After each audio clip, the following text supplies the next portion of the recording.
Gente, boa noite. Eu nunca me sinto muito à vontade em púlpito, né? Eu dou aula há bastante tempo, mas eu fico andando entre os alunos, né? Fico me movimentando. E subo aqui, eu fico pouco à vontade. Eu estava perguntando para ele se eu podia tirar o microfone e andar aí. O pessoal da área VIP ali atrás, está me escutando bem? Tudo bem? Gente, olha, hoje é aniversário de Allan Kardec, né? E amanhã, a data de nascimento, a efeméride também importante de, quem sabe? Francisco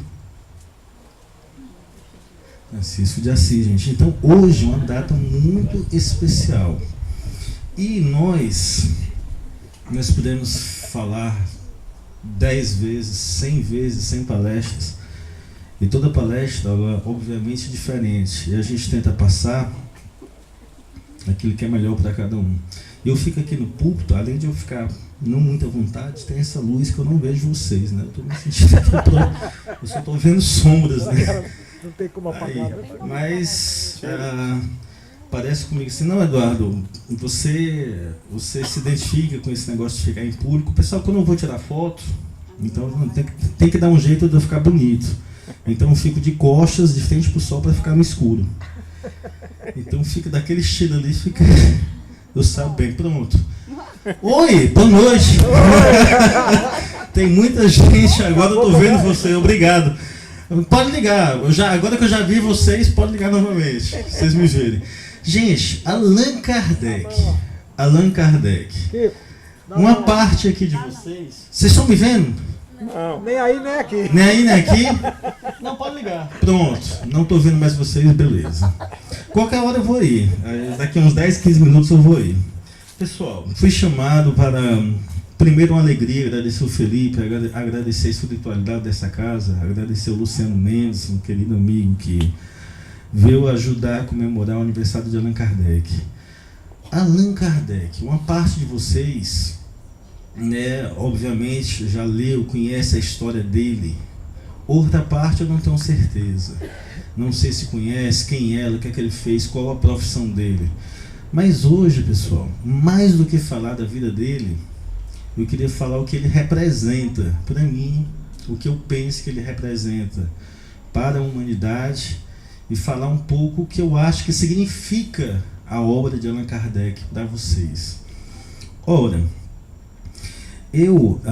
quando eu me tornei espírita, minha mãe teve um problema de saúde, e esse problema de saúde só se resolveu em uma casa espírita.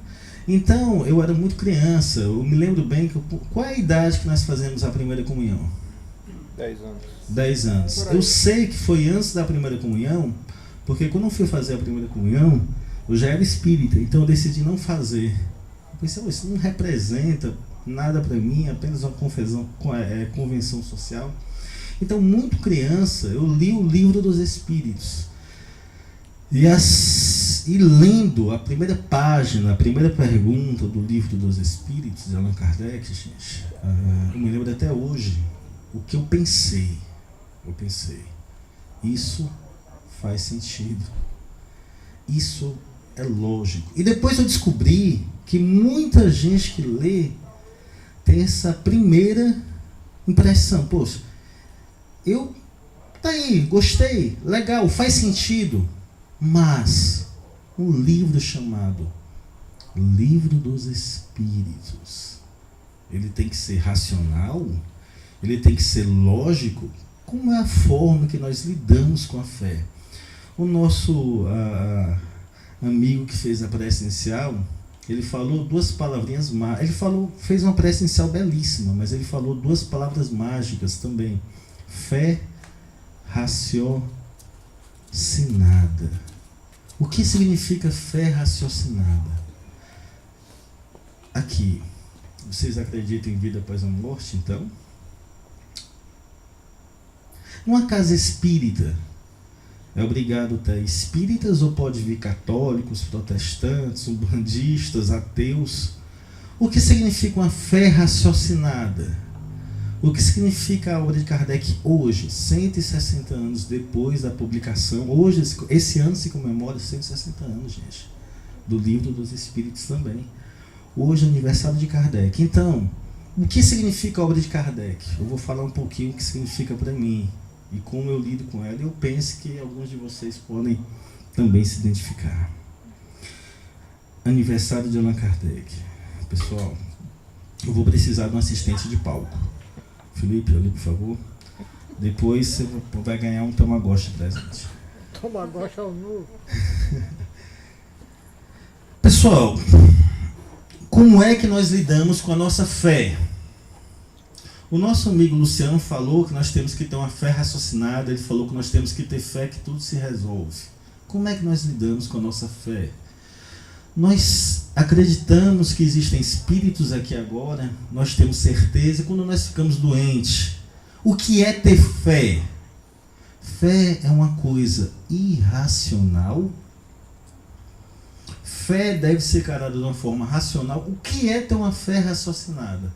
A obra de Kardec, ela me ensinou o que é ter uma fé raciocinada. Mas, Eduardo, eu não entendo isso. O mundo espiritual, ninguém trabalha com razão, a gente trabalha com emoção, com paixão, com amor, às vezes com medo. O mundo espiritual é uma coisa que é um mistério.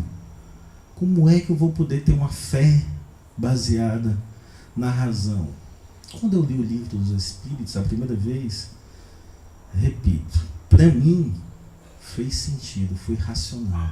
E hoje, 160 anos de lançamento do Livro dos Espíritos, nós ainda separamos fé de razão? O conhecimento humano hoje, no aniversário de Allan Kardec, os nossos médicos, os nossos cientistas, os nossos físicos, os nossos químicos, eles aceitam a existência de espíritos?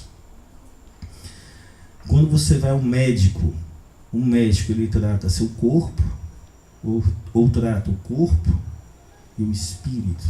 A medicina hoje, por exemplo, reconhece problemas espirituais? Já pensou? Você vai ao médico, o médico fala: meu irmão, você está com depressão, mas também está com um problema espiritual muito sério que está relacionado a uma reencarnação passada. Acontece isso hoje?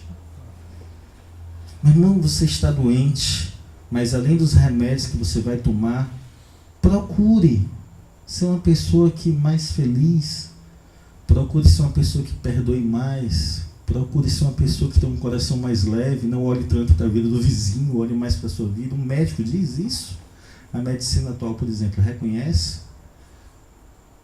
A obra de Kardec, para mim, aponta para a solução desses problemas e para o nosso futuro. Alguém aqui perdeu alguém que ama, um filho, um esposo, um tio, uma sobrinha. Como é que nós reagimos a isso?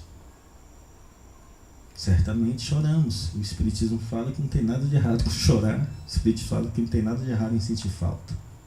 Porém, nós temos certeza que o nosso choro, a nossa dor, ela também reflete no nosso ente amado que morreu. Como é que nós... A pergunta é: como é que eu, como é que vocês, como é que nós encaramos o mundo espiritual? Allan Kardec, a obra de Allan Kardec, para mim, ela me ajudou a entender os problemas da vida. Ora, uma pessoa nasce bem, nasce naquele que nós consideramos um pouco mais bonito, nasce perfeito, os dois braços bem direitinhos das pernas. Outra pessoa nasce completamente sem braços, sem pernas, cega. Às vezes nasce e morre alguns meses depois. Deus é justo? Não importa se nós somos católicos, espíritas, evangélicos, ateus, os espíritos falam que nós entendemos Deus como alguém justo, que tem uma justiça melhor do que a nossa. Então, como é que uma criança nasce toda defeituosa e outra criança nasce com perfeita? Que Deus justo é esse? Que Deus justo é esse que leva quem nos amamos, quem nós amamos, de repente, sem nem dar tempo de a gente dizer um oi ou dizer um tchau? A obra de Kardec, para mim, me ajudou a estabelecer isso. Mas aí eu pergunto, a ciência hoje aceita a obra de Allan Kardec? Vocês têm uma fé raciocinada? Ora, um ano atrás eu estava em casa, recebi um telefonema. Eduardo, eu conheço, escutei umas palestras suas. Aqui é o Sandro Fontana, do Rio Grande do Sul. Eu estou indo para Fortaleza, eu quero lhe conhecer. Você vai me ajudar a fazer uma pesquisa. Peraí, calma, uma coisa de cada vez.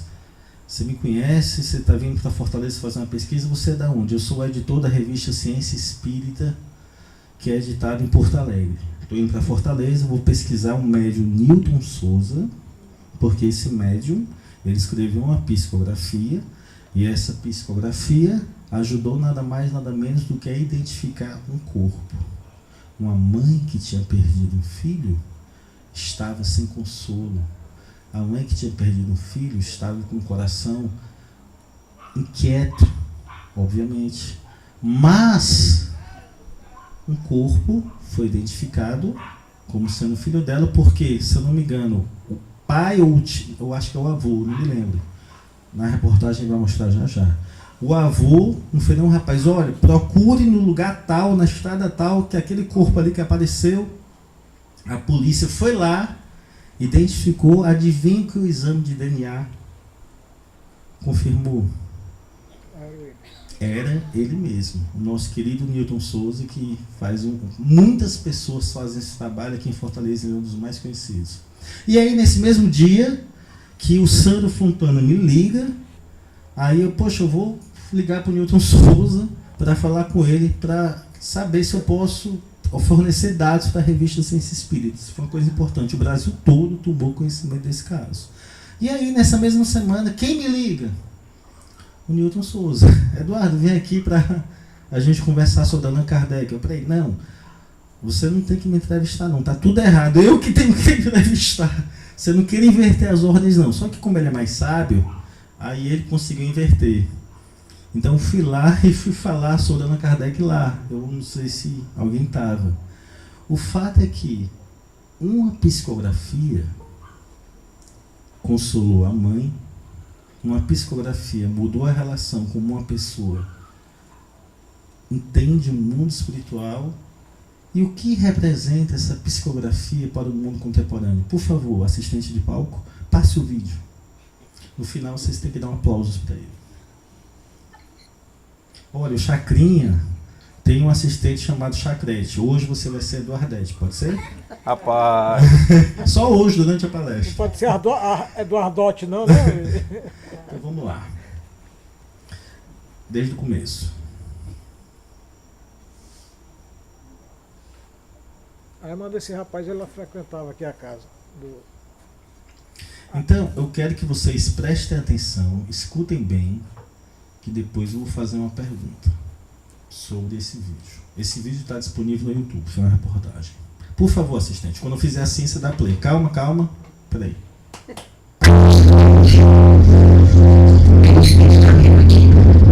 Você já psicografou? Uma carta muda um destino, alivia uma dor. Lohane Cabral explica o que aconteceu. As ciências, em seus mais diversos campos, sempre tentaram desvendar o que há por trás da morte. E mais uma vez o Brasil se depara com um fenômeno sem explicação aos olhos da razão, mas não da fé.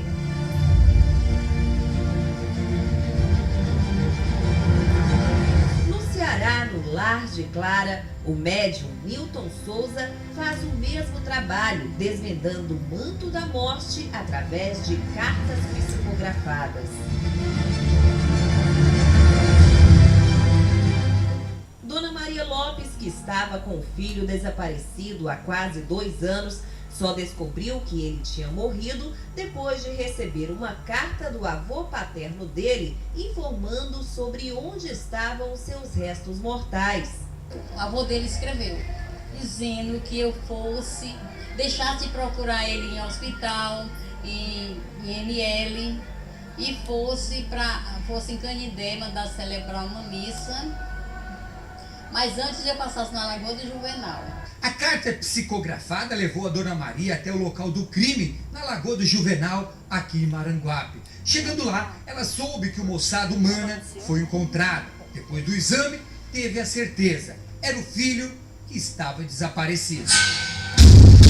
Precisa olhar as ossadas da Lagoa do Juvenal. Fui direto à delegacia de Maranguape. Cheguei lá e eu perguntei que queria saber sobre as ossadas que tinha aparecido. Aí eles me deram a requisição, eu fui no ML, fiz, deu positivo. Era o seu filho? Era ele mesmo. O inspetor Wellington desta distrital é que está cuidando do caso. Com tantos anos de experiência dentro da polícia, o senhor já imaginou que um dia uma carta fosse desvendar um crime? Não. Eu com 32 anos de polícia é a primeira vez que eu me deparo com essa colaboração justamente de uma carta psicografada para que a gente pudesse chegar à identificação de uma ossada humana. Então o inquérito vai ser reaberto. Com certeza, o inquérito vai ser reaberto a partir de agora para que a gente possa buscar os elementos que possam ter levado realmente àquela situação daquele achado de cadáver. Se foi um homicídio, se foi uma pessoa que foi para aquele local e ali se sentiu mal e chegou a óbito, né? Então nós dentro dessa abertura dessa investigação a gente vai poder realmente tentar identificar os motivos que levou aquela ossada humana a estar naquele local.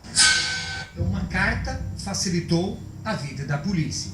Facilitou a vida da polícia e principalmente tirou esse peso de cima da mãe, porque há 3 anos que ela estava à busca do filho, sem saber nenhuma informação dele, se ele estava vivo ou se estava morto, e aí a carta permitiu para que ela pudesse identificar justamente a situação, identificar que o filho dela estaria morto, estaria nessa localidade lá de Lagoa do Juvenal e posteriormente esses fatos foram comprovados. Para minha vida eu sinto ele perto de mim, para mim ele não se foi, de jeito nenhum. A mãe dela, Assistente, por favor, passa de novo só mais uma vezinha, assim que eu fizer assim, aquele que tá combinado. Aí tu para. Num canto determinado. Tem um espírito amigo aqui. Você já psicografou? Uma carta muda um destino, alivia uma dor. Lohane Cabral explica o que aconteceu. As ciências, em seus mais diversos campos, sempre tentaram desvendar o que há por trás da morte. E mais uma vez o Brasil se depara com um fenômeno sem explicação aos olhos da razão, mas não da fé. Cara, o bicho tá... Eu tive umas reencarnações como sultão e eu aprendi isso aqui. Testem, é bacana. Peraí, deixa eu fazer uma pergunta para vocês. Quer dizer que o Newton Souza, quando você chega lá, tudo que ele pede é o nome, se eu não me engano, o nome e a data de nascimento. Só isso. De morte. Data de morte, se souber. Pois bem, ele recebeu essa carta. Para repórter, isso é um caso de ciência ou um caso de fé? Vocês não escutaram. De fé. Ela disse que a razão não explica. A repórter... Pessoal, vocês escutaram o que a repórter falou? Então vamos lá, um médium psicografou, um corpo foi identificado e mesmo assim nós não podemos usar a nossa razão, nós temos que usar a nossa fé. Apesar disso tudo, uma carta consolou uma mãe, movimentou uma pesquisa científica e uma carta deu evidências e mesmo assim para a reportagem o espiritismo ainda é uma questão de fé, não de razão. Então, pergunto para vocês, o que é ter uma fé raciocinada? Ora, a obra de Kardec nos leva a ter uma fé raciocinada. Mas quem foi Kardec? Podemos fazer uma viagem no tempo rápida? Pessoal, a gente começa a entender quem foi o francês Allan Kardec, estudando, por exemplo, quem foi o mestre dele escolar. Quem aqui sabe? Valendo um pirulito do Zorro. Pestalozzi. Opa, ganhou. Vou ganhar tudo hoje. Não, tu vai. Olha só, agora, anota aí, pirulito do Zorro. Eu tenho lá em casa um pacote que eu guardo há uns 20 anos. Tá sempre... A Pestalozzi. Pessoal, quando a gente estuda a biografia de Pestalozzi, o que ele fez, não só como professor, ensinando que o professor deve ter carinho pelo aluno, recolhendo órfãos durante uma guerra em um monastério. Durante a invasão da Suíça, Pestalozzi recolheu os órfãos e deu educação. Naquela época, poxa vida, ser órfão lá no século XIX, hoje é complicadíssimo. Então, quando a gente começa a conhecer o mestre de Kardec, a gente começa a conhecer Allan Kardec. Nasceu na França, filho de uma família relacionada a Allan Kardec ao direito, ao pai. E aí o pai dele mandou ele estudar na Suíça. Lá na Suíça ele teve a formação que o permitiu ser professor. Diz, então ele fica, Allan Kardec, pedagogo. E Allan Kardec, ele vai ter uma formação que ele vai estudar com protestantes, vai estudar com católicos, vai estudar com um professor que na escola dele abraça todas as crenças, porque a regra lá era o amor. E um tempo, hoje em dia, graças a Deus, ninguém briga por religião, né? Mas, né?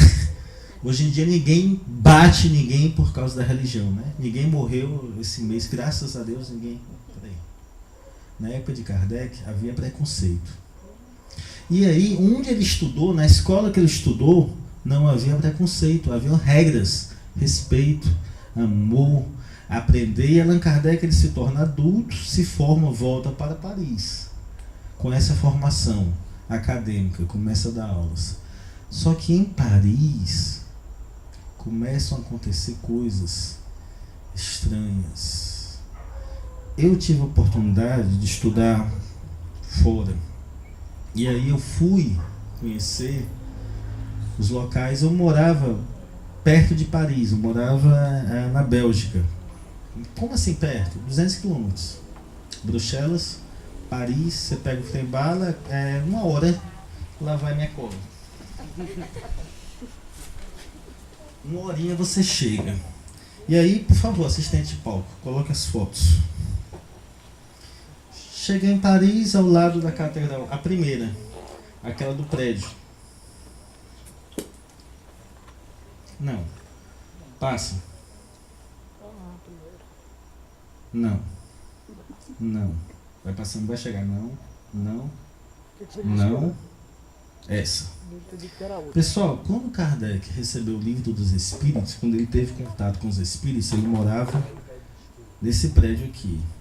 Aqui, embaixo, deixa eu mostrar, posso ir aqui? Não, vocês estão vendo, tá vendo essa porta lilás, número 8? Rue de Martins, 8, número 8, ali. Ali embaixo não é uma...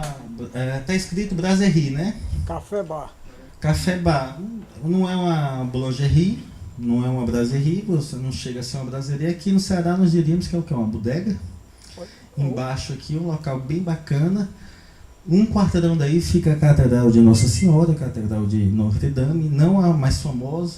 Do lado tem várias catedrais de Notre Dame, então eu cheguei aí. Pô, tenho que visitar o local que Kardec morou. Só que como eu sou cearense, eu tive que bater na porta. Não me contentei em ficar do lado de fora. Ninguém atendeu. E aí, não vou embora. Já que eu estou aqui, vou esperar. Esperei alguma coisa em torno de 50 minutos, apareceu um senhor. Quando ele abriu a porta, eu apareci no mesmo segundo ao lado dele. Olá, bom dia. A primeira coisa que você disse para alguém que fala francês é bom dia. Não importa se ele é belga, parisiense. Bom dia, tudo bem? Eu moro aqui do lado, eu moro aqui do lado, em Bruxelas. Olha, olhando assim para mim. E eu falando bem rápido. Eu moro aqui do lado e tal. Olha, aqui morava no século XIX um sujeito chamado Allan Kardec. todo mundo só tira foto da porta. Eu sou um pesquisador, podia entrar no apartamento só para tirar foto. Eu jurava que eu olhava assim para mim, ele ia dizer, vou chamar a polícia agora. Ele não fez isso. Hoje em dia talvez ele chamasse, que a Europa está um pouco complicada com esse negócio de terrorismo, né, de estrangeiro. Mas como eu sou cearense, ele abriu a porta para mim. E aí eu entrei. Então, essa porta aqui, número 8. Eu vou publicar, talvez em janeiro, um livro de fotorretrato de tudo que tem relacionado a Kardec em Paris. Eu fui lá, são 39 locais. Está tudo lá preservado. Então, assistente, por favor.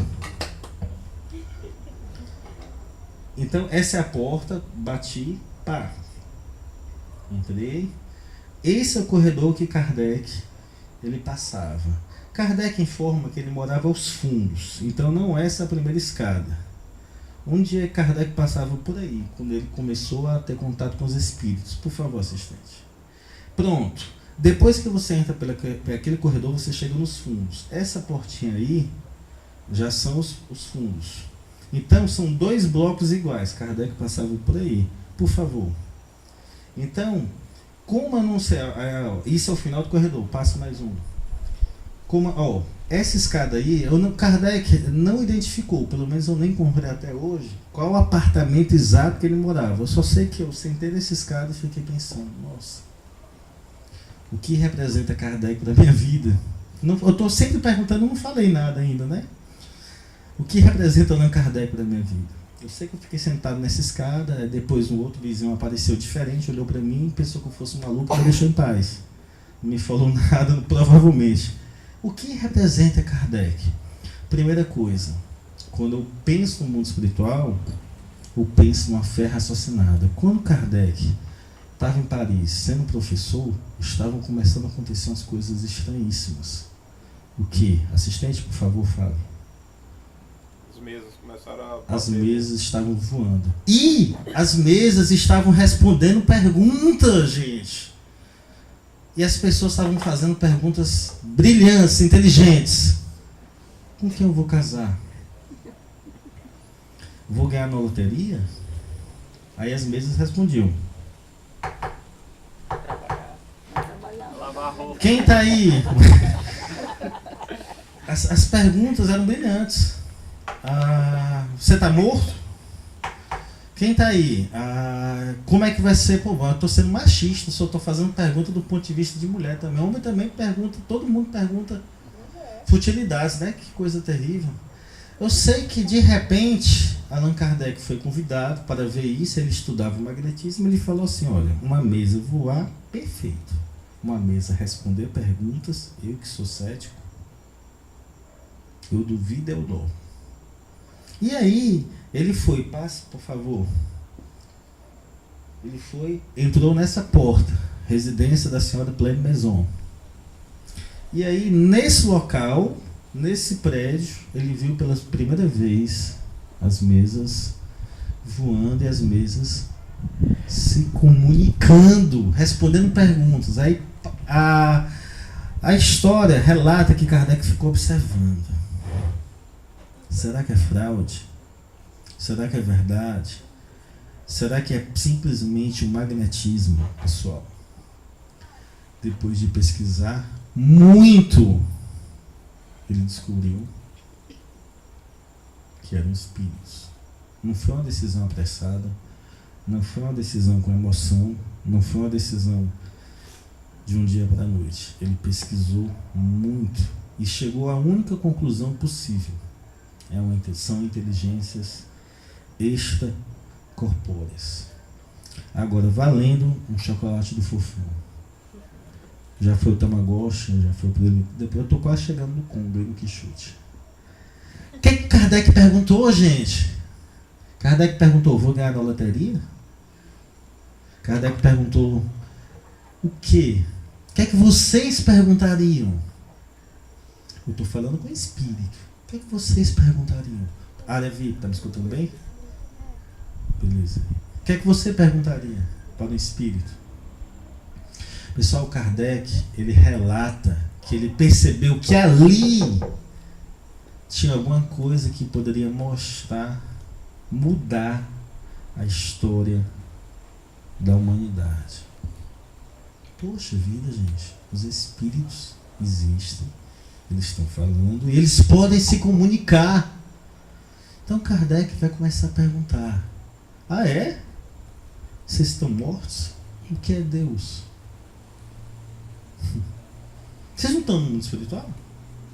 Então, o que é Deus? Os espíritos vão responder lá: ser a inteligência suprema, a causa primeira de todas as coisas.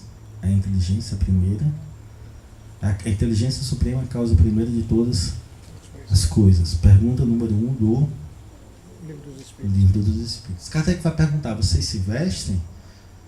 Como é que vocês moram aí? Então Kardec vai perceber que ali tem respostas para todas as perguntas razoáveis e importantes da humanidade. Perguntas feitas desde quando o homem começou a separar mitologia, religião e um conhecimento mais raciocinado. Então Kardec vai conversar com os espíritos de forma como está conversando com pessoas. Ele vai começar a identificar: esse espírito é muito sábio, esse espírito não sabe nada, esse espírito sabe muito, eu vou explorar muito.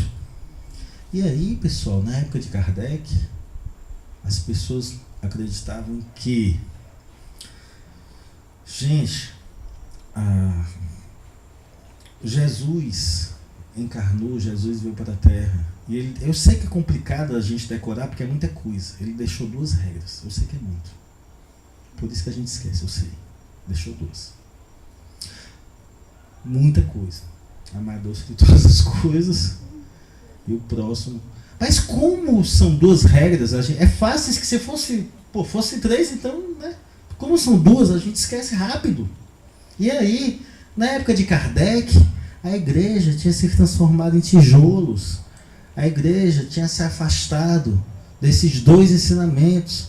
As pessoas acreditavam que você podia viver aqui 8 anos, 80 anos e depois passar a eternidade no céu ou no inferno. E aí, meus amigos, os espíritos fizeram uma proposta para Kardec. Kardec, eu me lembro a primeira vez que eu li essa pergunta me marcou.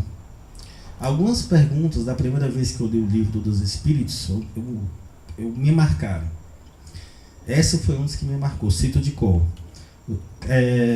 Como é que fica a questão do céu e do inferno? Os espíritos disseram, Kardec perguntou: a gente passa a eternidade no céu ou no inferno? Quem sabe o que os espíritos responderam? Meu irmão, medite sobre a palavra eternidade. Eu meditei, eu era criança. Sabe o que eu descobri? Eu vou contar para vocês, eu vou compartilhar. Eternidade é mais do que 10 anos. Eternidade é mais do que 1000 anos. Você sabia? Eternidade é mais do que 1 milhão de anos. Essa última vocês não sabem. Eternidade é mais do que 5 milhões de anos. Essa vocês não sabiam, não. Então quer dizer que a gente morre, vive 80 anos, 90 anos e passa 7 milhões de anos. É mais. É mais. Eternidade. Quer dizer que nós vivemos ali, pronto. Morremos com 6 meses de idade, vamos passar a eternidade no céu ou no inferno? E aí, no meu caso, eu tenho medo. Tenho muito medo. Não, pessoal. Então, os espíritos começaram a ensinar Kardec, use a razão. Então Kardec ele vai escrever, assistente, por favor, o Livro dos Espíritos. Ali, ó, pega ali. Traz logo todos, por favor. Obrigado. Ser espírita é muito chato. Se a gente chegar na igreja, o padre não manda a gente ler nada. Ou manda. Tô sendo injusto. Você chega numa casa espírita, tô sofrendo, tô doente aos irmãos. Meu irmão, lê um livro. Coisa terrível, né? Não, é sério. Eu quero me matar, lê um livro. Eu quero matar minha mãe, lê um livro. Eu estou com dor nas costas, lê um livro. Pelo amor de Deus, pessoal, não tem outra. Tem! Existe uma coisa chamada atendimento fraterno, a gente faz um curso, a gente aprende várias coisas, além de dizer. Mas é complicado, você chega com o coração partido na casa espírita, o que é que eu faço? Lê um livro. Pô, eu não leio nem bula, eu vou ler livro. Eu vou para outro canto e vai, e é feliz. E aí, Kardec me ensinou que nós temos que ler, porque a nossa fé não vai ser baseada mais no mistério, não vai ser mais baseada no desconhecido, não vai ser mais baseada naquilo que nós tememos. Nós podemos compreender um Deus bom, justo, misericordioso. A nossa pequena, nós não vamos entender Deus. Kardec tentou entender. Lá pela pergunta 27, aí Kardec, mas me fala mais sobre Deus, eu quero entender Deus. Os espíritos disseram, Kardec, não vai ser você nesse seu planetinha que vai conseguir entender Deus. Porém, entenda, a justiça dele é melhor do que a nossa. Ele ama, ele é amor, ele é caridade, ele é perdão, ele é reforma íntima. Isso é o que todos os mestres, inclusive o maior dos mestres, ensinou. E aí, gente, Kardec lançou esse livro. Não, perdão. O livro, quem já leu? Quem aqui está com o coração partido, está sofrendo? Vai ler. Não, gente. Centro Espírita tem atendimento fraterno. Centro Espírita tem acolhimento. É para ter, né? Centro Espírita para receber bem, para dar carinho. Inclusive para nós trabalhadores, que é o que a gente mais precisa. O problema do Centro Espírita são os vivos, né? Os mortos não dão problema nenhum, os vivos. E aí, Kardec, pessoal, vai lançar, já que eu sei que existem espíritos, como é que fica a nossa relação com o céu e com o inferno? Então, Kardec, o que Kardec vai fazer? Poxa, eu vou conversar com um espírito ali que se suicidou, eu vou conversar com um espírito que não foi uma boa pessoa, vou conversar com um que foi uma boa pessoa, vou conversar com um que foi uma pessoa ótima, e aí nós vamos, de forma inteligente, de forma racional, nós vamos entender o mundo espiritual. Então, pessoal, 2000 anos de medo do inferno foram substituídos por uma possibilidade de a gente entender o céu melhor. Foram substituídos pela possibilidade de a gente pensar no futuro da humanidade. E a ciência? Então, se hoje, 2017, a ciência não... Por que a ciência... Por que a repórter, apesar de tudo que o Newton fez, por que a repórter considera o espiritismo algo que tem que ser na fé, não pode ser na razão? Por que tem que ser a fé cega? Por que os livros têm que ser sagrados? E, pessoal, isso é um problema que nós estávamos até conversando no nosso grupo de estudo, né? Que a ciência, ela tem exigências. 300 anos atrás, a ciência falou o seguinte... Vamos lá, bem rápido. Repitam comigo. Pode ser científico, tem que controlar, tem que observar, tem que testar, tem que repetir. Estão acompanhando? Ou está muito rápido? Para ser científico, tem que testar, controlar, observar, teorizar, repetir, tudo isso de forma racional. É o paradigma materialista. Mas aí eu vou fazer uma pergunta para vocês. Como é que nós vamos testar, controlar, repetir, observar, teorizar a respeito de um espírito? É da mesma forma que a gente estuda uma pilha? É da mesma forma que a gente estuda uma doença, um planeta? Ora, pessoal, eu sou professor, às vezes eu sou chamado para ir para o interior. Quando eu tenho sorte, eu fico na casa dos médicos, né? Mas geralmente eu fico na casa dos professores mesmo. E aí, nós que somos professores universitários, eu tenho um amigo meu, ele me autorizou a falar o nome dele. o professor Jarbas. Ele é ateu.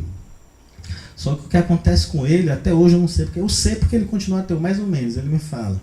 Só que o professor Jarbas foi para o interior, eu estou me coçando para dizer o nome da cidade que ele foi, da aula lá. E ele não teve sorte, ele não ficou na casa que os médicos ficam, ele ficou na casa que os professores ficam. Olha que legal. E aí, na casa que os professores ficaram, deve ter sido Gol do Ceará. Deve ter. Na casa que os professores ficavam, ele entrou, foi dormir.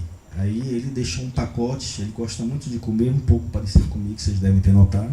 Ele deixou um pacote de biscoito com um bom cearense e foi deitar na rede. Quando deu, mais ou menos, diz ele, 1h30 da manhã, ele começou a escutar passos pela casa. Aí ele pegou, viu tudo, fechou a porta do quarto dele, trancou. Voltou para a rede dele. E aí, pouco tempo depois, adivinha? Ele começou a escutar passos dentro do quarto. Ele, como bom cearense dentro da rede, o que é que ele fez? Ele fechou a rede assim. Ele me contando, eu consigo ver, ele fechou a rede assim. E aí, pessoal, os passos pioraram. Aí ele pegou, ele abriu a rede, quando ele olhou tinha uma sombra perto da porta. Por que os espíritos sempre aparecem perto da porta? Tampando logo a roda de fuga. Essa pergunta que Kardec não fez. É sério. Estatisticamente, depois alguém que estuda mais que eu, porque aparece logo tampando a roda de fuga. Nem na porta. Aí eu sei que ele tampou uma vez. Ele que é ateu, não rezou nem nada. Eu sei que os passos ficaram mais fortes. Ele abriu de novo. A tal sombra tinha dado 2 passos em direção à rede. Ele fechou de novo e começou a fazer esse movimento. E aí ele pegou, quando ele abriu a rede, o que é que ele viu? Ele viu a sombra sentando na cama e a cama cedeu. Pessoal, tudo que eu posso dizer para vocês é que cerca de 12 minutos depois ele estava já deitado no banco da praça. Dormiu na praça usando a mochila dele como travesseiro. Todo sujo. E nem era carnaval. Todo sujo. Alguém já dormiu na praça durante carnaval? Pessoal, professor Jarbas, eu não vou dizer o nome da cidade não, dormiu na praça por causa de uma sombra que apareceu dentro do quarto dele trancado. Segundo a ciência, hoje, nós temos que repetir o experimento. Então eu vou ter que pegar o professor Jarbas, botar no mesmo lugar, na mesma hora, na mesma casa, e esperar se a sombra aparece. Se a sombra não aparecer, porque foi uma ilusão dele. Está correta a ciência hoje? A ciência hoje pode estudar um espírito da mesma forma. Eu topo botar o professor Jarbas lá. Ele aqui não vai topar. Não sabe se ele topa. Você pega o cloroformo? Ele aqui não topa. Eu não sei se ele topa. Ele disse que nunca mais voltou para a cidade. Começa com N, o segundo nome é com H. É com O. Não vou dizer não. Pessoal, o professor Jarbas nunca mais voltou para essa cidade. Nunca mais. Só que a ciência hoje tem condições de estudar o espírito da mesma forma que estuda uma doença, um planeta. Então, Kardec, pessoal, aniversariante de hoje, o que é que ele vai dizer? Coitado do professor Jarbas, o que é que ele vai dizer? Pessoal, eu segui a ciência até esse ponto. Vamos relembrar. Alguém anotou? Porque eu também esqueço. Eu observei, eu testei, eu controlei, eu usei a razão, eu repeti, eu teorizei até que. Só que depois eu descobri que eu tenho que inventar novos métodos. Então, Allan Kardec, ele vai estar. Por isso que nós gostamos de falar, e eu penso que é verdade, que o Espiritismo é científico. Só que o Espiritismo ele é científico até o ponto em que a ciência consegue trabalhar com ele. Quer dizer que se eu evocar um espírito, ele vem? Vamos lá, evocadores. Pode ser que sim, pode ser que não. Se eu chamar um espírito obrigatoriamente, ele vem. Mas se eu rezar muito, com vontade, ele vem. Pessoal, o Espiritismo nos ensina que ele vem se ele puder, se ele quiser, se for permitido, se tiver condições, se tiver livre-arbítrio. É uma equação gigante que faz sentido. Allan Kardec evocava, chamava. E aí, pessoal, Allan Kardec vai escrever, cadê? O Livro dos Médiuns, não está aqui, nos ensinando a como lidar com os espíritos. Pessoal, trate com os espíritos da mesma forma que você trata com as pessoas. Ah, eu só ando mal acompanhado na vida real. Na vida real eu sou um sujeito fofoqueiro, na vida real eu sou uma pessoa mal-humorada, na vida real eu sou uma pessoa que olha a vida de todo mundo, na vida real eu não perdoo ninguém. Que tipo de amigo espiritual você tem?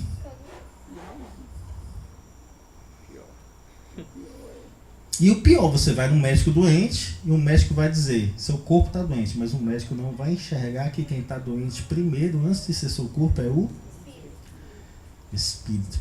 E aí, pessoal, Allan Kardec vai exatamente nos oferecer a possibilidade de entender de forma racional o mundo espiritual.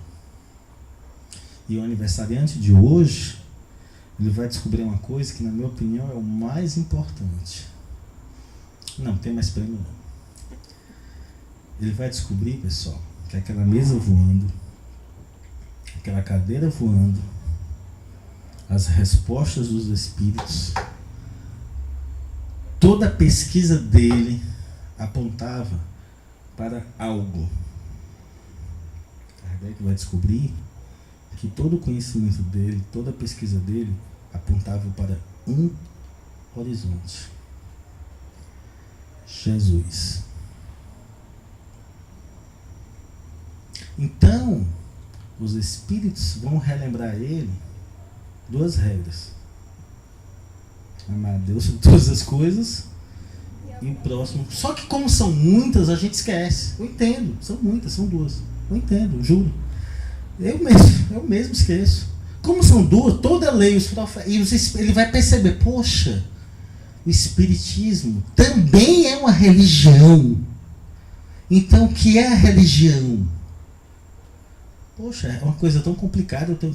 Para eu ser religioso, eu tenho que frequentar um centro espírita. Para eu ser religioso, eu tenho que estar na igreja. E aí, Kardec vai perceber que o maior mestre de todos, Jesus, a única religião que ele trouxe foram duas regras. Não é julgar com a mesma medida que você julga, você será julgado. Não é deixar o erro correr, vai ter o escândalo, mas é daquele que fizer o escândalo. Então, Kardec vai perceber que toda a obra dele aponta, gente, para o amor. Eduardo, então quer dizer que eu vou entrar numa casa espírita e imediatamente eu vou sair um santo? Pessoal, os espíritos vão dizer para ele: Kardec, ninguém te pede a santidade de um dia para o outro. Ninguém. Você vá numa casa espírita, mas quando você sair de lá, procure brigar menos com seu vizinho. Procure ser uma filha melhor, um pai melhor, um patrão melhor, um vizinho melhor. Kardec, lembre de Jesus. Tudo isso aponta para Jesus. Então, o que é que eu tenho que fazer? Kardec vai escrever: o verdadeiro espírita não é o que dá mais palestras. O verdadeiro espírita não é o que grava mais vídeos e vai para o YouTube. Vai colocar isso para o YouTube, tem certeza? Deus do céu. Já tá. O verdadeiro espírita não é o que lê mais livros. O verdadeiro espírita não é o que grava mais podcast. O verdadeiro espírita é aquele que todos os dias tenta domar as suas inclinações. E nós vamos conversar com os espíritos e eles reconhecem. Poxa, tu não é santo. Aí eu respondo: eu não sou. Você tem defeitos. Tenho. Por que você está me aconselhando se você é uma pessoa pior do que eu? Aí a única resposta que você pode dar, se o espírito perguntar para ele, é o seguinte: eu estou tentando. Eu estou tentando seguir Jesus. Então, pessoal, não vou falar em nome de Kardec, mas ouso dizer, se Kardec estivesse aqui, Sabe o que é que ele está ali falando para mim? Eduardo, não fala de mim não. Fala de Jesus. Fala da obra dele. Fala que ele veio para ensinar a gente não se preocupar tanto com o dia de hoje. Fala que ele veio para ensinar a gente ficar com o coração mais tranquilo. Fala que ele ensinou o caminho, a verdade e a vida, e que ele esteve no caminho, na verdade, a vida, e que ele andou no caminho, e o caminho é esse. Pessoal, isso é o que Kardec representa para mim. Uma possibilidade de entender de forma racional o mundo espiritual, a possibilidade de entender o que Jesus ensinou, a possibilidade de não ter medo da morte, mas esperar no mundo espiritual aquilo que eu sou. O que me aguarda no mundo espiritual não é se eu sou espírita, não é se eu sou católico, não é se eu sou ateu, não é se eu sou protestante. O que é que me espera lá? Eu mesmo. O que eu fiz, o que eu deixei de fazer, o que eu podia ter feito pelo meu próximo. Ah, Eduardo, então quer dizer que eu não sou obrigado a ser espírita? Pessoal, Jesus em determinado momento ele falou: siga os meus ensinamentos. Os meus ensinamentos. Então, hoje é aniversário de Allan Kardec. Esse ano, a FEEC, a Federação Espírita, está organizando um evento muito bacana. Ele também está organizando. E o título do evento é Espiritismo, a síntese do conhecimento humano. Então, para você que gosta de história, você pode estudar como os espíritos reencarnam para fazer o planeta evoluir. Você que gosta de medicina pode estudar como a espiritualidade afeta na medicina. Você que gosta de química pode estudar como os espíritos afetam na química. Você que gosta de psicologia pode estudar como os nossos problemas de reencarnações passadas afetam o nosso mundo hoje. Você que gosta de qualquer conhecimento humano pode entender a obra de Kardec como algo que vai trazer uma nova luz. E depois que você entender a história, a física, a química, a matemática, a ciência, a biologia, tudo isso, gente, vai apontar só para uma coisa: Jesus. Então, gente, eu estou muito feliz de estar aqui hoje. Estou muito feliz de ter podido compartilhar com vocês o que a obra de Kardec representa para mim. Então, eu vou parar por aqui. Eu vou deixar 15 minutos para a gente conversar. Ainda vai ter mais apresentação de violão. Eu só tenho mais 2 coisas para dizer para vocês, gente. Muito obrigado. Fique com Deus. Obrigado, gente. Assistente, obrigado.